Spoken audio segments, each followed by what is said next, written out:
Aquí les presento una cocina que ha sido refaccionada en lamine blanco, maciza.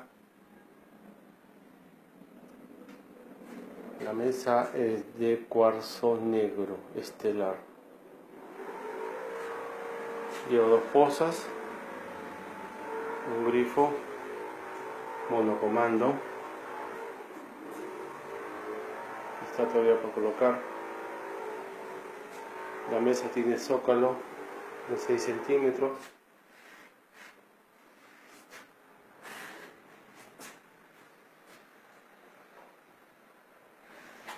Y era donde va la cocina. Es una mesita de 1,60 m más o menos. Para los cajones, las dos puertas. Es el cable de la manguera del gas que va afuera. Ahí va la parrilla.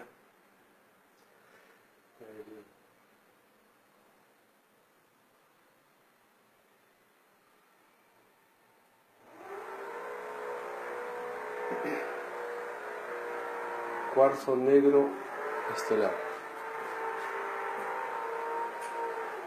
Mueble de melamine, abajo es gris, arriba es blanco.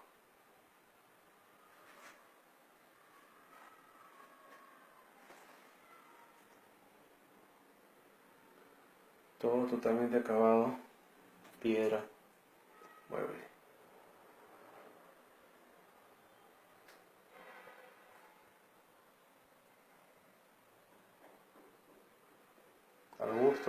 Al gusto y del cliente, y así cerrando nuestra empresa.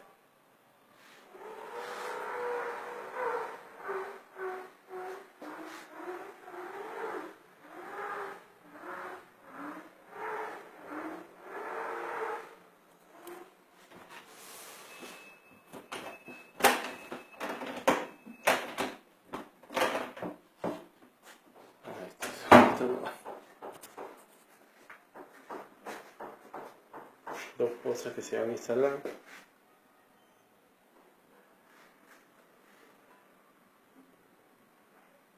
Cuarzo, muebles altos, muebles bajos.